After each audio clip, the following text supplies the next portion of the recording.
Wong sok suci itu paling bahaya dalam sejarah. Eling-eling santri sing khusuk-khusuk. Mulane mboten iki sejarah.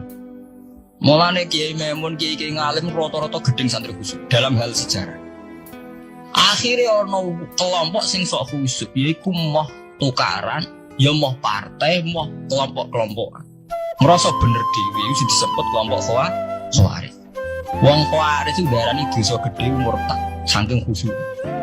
Ora ana dosa cilik, kabeh dosa gedhe. Mergo dosa bentuk pelanggaran terhadap Allah Subhanahu wa taala. Wis entek khusuk wong Khawarij. Ora ana khusuk dalam sejarah kaya wong Khawarij. Tapi saking khusuke duwe akibat Ali yo darani salah, Muawiyah yo darani salah. Ya kok wong saiki PKB darani salah, PKNU darani salah, NU darani salah, Muhammadiyah darani salah. Dekne mau klunak-klunak ning kamar ora tau gawe madrasah, ya ora tau mulang ngaji. Paham nggih? Ya ora tau dadani mau pertuntang-pertun. Iku Khawarij, niku jenenge apa? Khawarij. Saelek-eleke partai iku sering duwe paguyuban, grudak-gruduk istighosah gawe sekolahan. Saelek-eleke partai. Saelek-eleke ormas sering dirakno masa kanggo kebaikan. Iki sak soleh-soleh wong dhewean paling lunak-lu. No. Padahal ning nggo madrasah dhewe, ora gawe proposal iki. Nek ora ngono donyane entek, padahal donyane mung sapi guru entek. Iku nggo pondasine tok ora cukup. Nggo pondasine tok mboten apa? Cukup. Wes wong soleh paling apik sak donya, mulyane niat gawe masjid. Ndadekno pondasine tok tak pagere tok ora ngarah. Cukup. Ada sing rapati soleh lewat partai proposal sana sini masjidnya dadi mewah boko duit subhat mbok haram. Wah bang mbok ijo bos. Akhirnya wong Khawarij gawe satu kelompok sing ngalalno darahe Ali yo ngalalno darahe Muawiyah. Akhirnya matek dipateni wong Khawarij. Sampai sekarang para teroris, para bom bunuh diri itu rata-rata berangkat dari orang yang sudah anti sama kepartaian, anti sama golongan, merasa suci sendiri, kemudian banyak terjadi bom bunuh diri dan sebagainya. Itu sejarahnya panjang. Memang samu gampang tapi urut. Sebab itu semenjak itu sudah ulama-ulama itu tidak senang sama orang yang merasa sok suci sendiri, benar. Lalu saya sering ditanya, Gus, sampean itu kan tidak berpartai. Terus kalau organisasi di Indonesia yang sampean ikuti apa? Tak jawab, asal NU atau Muhammadiyah itu mayoritas. Saya hanya ada di antara dua itu. Asal mayoritas, masih mayoritas. Soal aku tidak pengurus, memang tidak pengurus, tapi saya milih di antara NU atau Muhammadiyah. Asal masih mayoritas. Secara organisasi, bahwa per detail perilaku kita karena kita punya ilmu, ya mungkin kita punya kekhasan-kekhasan sesuai kapasitas masing. Tapi kita harus milih salah satu NU atau Muhammadiyah. Karena ya Nabi sering pesan lahirul muslimin wa man sadda fin nar alaikum bil jamaah fa inna yadawahi ma'al jamaah wa man sadda fin nar. Kamu harus ikut kelompok mayoritas. Kamu enggak boleh hidup sendiri. Wa man sadda fin nar, yang merasa benar sendiri masuk neraka.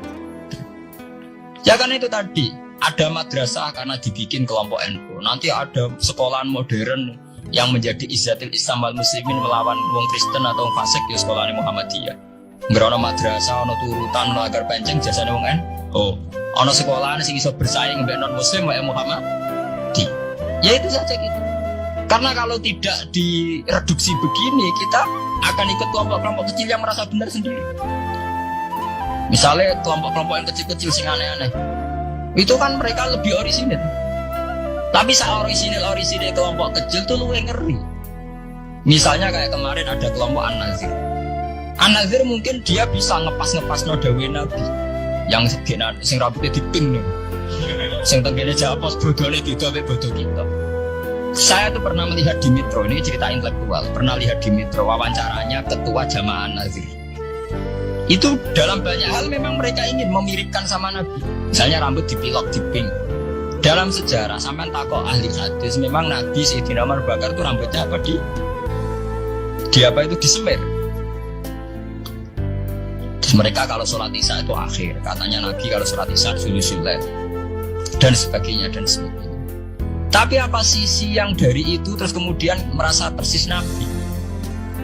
Wong Nabi itu macam-macam. Beliau hidup itu berapa tahun? 23 tahun. Semenjak beliau jadi Nabi itu ngalami kenabian minten 33 tahun. Dan itu punya ikhwal-ikhwal yang rawan ada nasa mansuh. Seperti sekarang di Pondok Indramayu, di mana-mana ada satu kelompok yang nganggep kehidupan sekarang itu adalah periode Makkiyah. Periode Makkiyah itu satu periode yang dimana sholat cek rapati wajib, zina rapati haram, nyabu rapati. Ya ada kelompok-kelompok di kota-kota begitu. Di kota-kota juga banyak orang yang sama orang zina itu biasa, sama orang nyabu biasa. Mereka sendiri tetap mengharamkan zina, tapi nggak perlu dilawan. Sehingga polemik ketika FPI begitu, ada yang mengatakan periode sekarang itu mirip Makkiyah, di mana kemungkaran nggak perlu dilawan, yaitu bil hikmati wal mau'izatil hasanah. Ada orang yang menafsirkan Islam sekarang itu sudah periode Madaniyah, sehingga kemungkaran harus dilawan. Yang kayak FPI itu yang anggap sekarang sudah periode Madaniyah. Lah itu kan artinya begini, semua itu toh mengklaim mirip-mirip niru Kanjeng Nabi. Masalahnya semua itu juga ngeklaim mirip-mirip niru Kanjeng. Terus kemudian ini cerita malih ahli sunnah. Kemudian sejarah memanjang sausi Ali bin Muawiyah keok. Sayyidina Ali keok di putra Sayyid Husain. Sayyid Husain kon ngakoni pemerintahane Yazid teng Syam. Sayyid Husain boten kersa. Idzan al-mautu khairun. Kalau begitu lebih baik mati. Terus dibantai teng Karbala. Bons. Ketika dibantai di Karbala malah melahirkan trauma lagi. Wong Islam sing model tipikal Sunni tetap melok Yazid.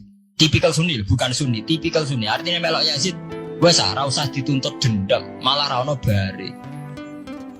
Akhirnya gak dendam. Kelompok Syiah iku apa-apaanan, putune Nabi kapundhut kok dingin-dingin saja. Kudu ono revolusi, akhirnya revolusi. Sing lahirno kelompok Syiah kanthi samaan. Karena kelompok Syiah itu berangkat dari tragedi Husain, semua penanggalan Syiah mengacu 10 Muharram di tanggal kabudute Sayyid Husain, dan revolusi Syiah selalu mengacu kebangkitan Sayyid Husain. Nah ahli sunnah mulai dulu karena melihat fenomena semua macam-macam pokoknya kayak wong Indonesia iki. Dan buatan daerah-daerah mulai dis. Bon, begitu terus sejarah sampai lahirnya sejarah intelektual. Nah sejarah intelektual sejarah paling nakalan, jadi mau resiko terus ujuk-ujuk dari sejarah intelektual, yaitu yang diikuti kados Mbah Hasyim Asy'ari, Mbah Fadl, ulama-ulama. Terus wonten panduan ahli sunnah secara gampang. Artinya secara gampang begini, ahli sunnah itu siapa? Orang yang dalam bermadzhab fikih mengikuti ahadul madzahib al-arba'. Orang yang dalam ilmu kalam mengikuti Abu Musa al-Asy'ari atau Abu Hasan al-Maturidi. Orang yang dalam tasawuf mengikuti Imam Junaid, Abdul Qasim al-Junaidi atau Syekh Abdul Qadir al-Jilani. Ya begitu. Tapi kan mereka-mereka yang jadi panutan kita kan orang yang baru datang kemarin. Masa sahabat saudara di ahli sunnah? Tabiin, masa tabiin pengikut Abu Musa al-Asy'ari? Disendi tabiin Abu Musa al-Asy'ari. Masa Sayyidina Umar pengikut Imam Sapi? Wong dhisik Sayyidina. Nah itu jenenge pembakuan sejarah secara intelektual. Artinya karena mendefinisikan ahli sunnah itu kangelan. Sebabnya ahli sunnah itu wong sing ciri utamanya itu Syafi'i atau Maliki atau Hanafi. Dalam akidah ada Asy'ari atau Matu. Ya begitu saja. Ya sesuai secara kultural kalau di Indonesia ditarik ahli sunnah itu sapa? Ya Narayan. Oh ya Muhammad. Dia. Karena Wahabi itu kayak ahli sunnah, sama jangan salah paham. Wahabi sendiri itu menurut konvensi internasional itu masih ahlus sunnah. Ya. Dalam seminar-seminar OPI sedunia Wahabi itu masih kategori ahli sunnah. Muhammadiyah termasuk masih kategori ahli sunnah. Tapi kemudian ahli sunnah direduksi lagi. Ahli sunnah itu apa? Ahli sarungan ketunan kuno ya apa? Ahli sunnah. Repot kan? Akhirnya secara global juga tarik ahli sunnah itu sopo. Sing ora jelas sikape.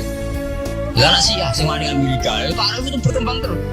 Bahwa kebetulan Syiah diwakili oleh Iran, mulai dhisik ciri utamanya Iran wani Amerika. Enggak dong, Iran nanti di presideni Shah Iran. Shah Iran itu Pahlavi bonekane Amerika. Terus digoleng ambek monarkine Khomeini mbek Ali Syariah. Semenjak itu Iran identik mbek wani Amerika dimulai zaman era revolusi sinten Khomeini. Badhe niku Rafsanjani nggih masih wani Amerika. Di terus sama kayak Ahmad Doni Chat mulai rian